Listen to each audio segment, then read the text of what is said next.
Պարոն Աբրահամյան, այստեղ այս քիչ անց ընթանալու է Արսեն Ղուկասյանի դատավարությունը, ինչու նրան եւս կալանավորեցին, այս կերպով փորձեցին լրացնել ծնողներին։ Ծնողների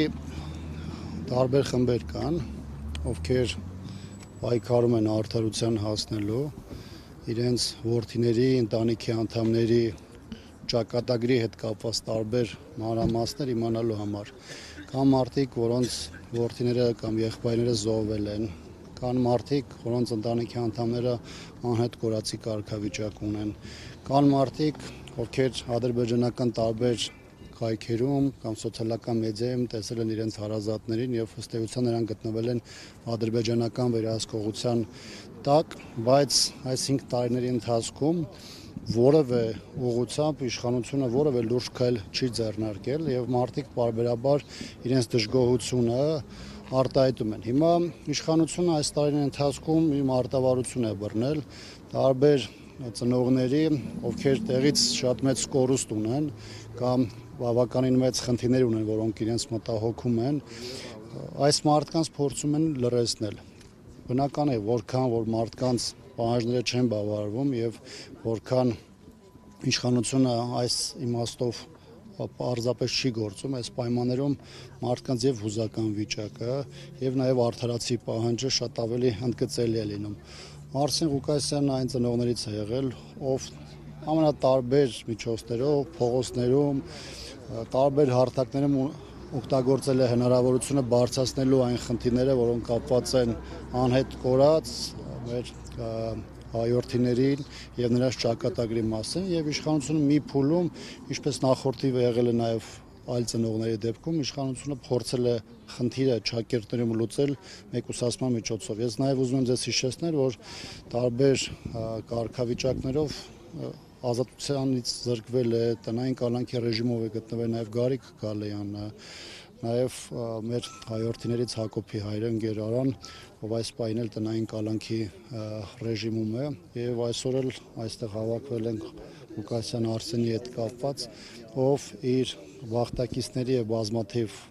ընկերների հետ շարունակում է 5 տարի շարունակ բարձրաձայնել այն հարցերը, որոնք հասարակության համար պետք է լինեն առաջնային օրակարգի հարց։ Պարոն Աբրահամյան, Արսեն Ղուկասյանն նաև առողջական լուրջ խնդիրներ ունի, ինչի մասին փաստաբանական թիմն է բարձրաձայնում, անգամ Տիկին Սողոյանը հայտնեց, որ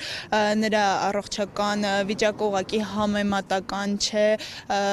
քրեակատարողական հիմնարկում գտնվելու պայմանների հետ, ինչ սպասելիքներ ունեք այսօր հնարավոր է խափանման միջոցը փոխվի։ Իշխանությունը այս ողջ շրջանը օգտագործել է կալանավորները որպես պատժիչ միջոցներ կիրառելու եւ մարդկանց պարզապես ազատությունից զրկելու համար։ Այն դատարները, որոնք գտնում են իշխանության հրահանգների ներքո, բնականաբար այս որևէ սպասելիք չեմ կարող ունենալ դատարներից եւ իրավաբանություն որպես այդպեսին գոյություն չունի։ Եվ քանի որ մենք խոսեցինք այն հիմնական պատճառներից, որը նաև կապված է Արսեն Ղուկասյանի այստեղ ճաղերի հետևում հայտնվելու հանգամանքների մասին, բնական է այս պայմաններում որևէ եզրահանգում, որը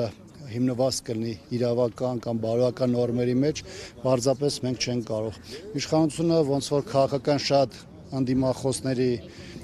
դեպքում է լինում, նաև մարդկանց նկատմամբ ում տեսակետը եւ կարծիքը չի տեղավորում իշխանության առաջնահերթությունների մեջ, պարզապես ընտրում է ճանապարհը, դա կամ բռնությունն է, կամ մեկուսացումն է, որը նաև արտահայտում է կալանքների միջոցով։ Նաև առողջական վիճակների հետ կապված երեք Բագրատ Սրբազանի գործով դատական նիստներ տեսանք, որ այնտեղ օրինակ Տիգրան Գալստյանը շատ լուրջ առողջական խնդիրներ ուներ, Աղվան Արշակյանը եւս բարեբախտաբար նրա խափանման միջոցը փոխվեց, բայց Տիգրան Գալստյանը շարունակվում է մնալ կալանավորված։ Պետությունը այստեղ ինչ խնդիր ունի, ինչու են ծանր հիվանդ մարդիկ, առողջական լուրջ խնդիրներով մարդիկ կալանավորված մնում։ Իշխանության խնդիրը մարդկանց պատժելն է, այդ պատժելը արտահայտում է ոչ թե իրավական process-ների հիման վրա, այլ պարզապես մարդկանց իրենց տեսակետից տարբերվող կարծիքները արտահայտելը։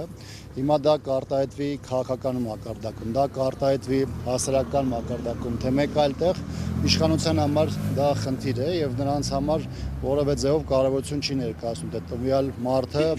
կալանքին անհամատեղելի որևէ հիվանդություն կամ առողջական խնդիր ունի, թե չունի։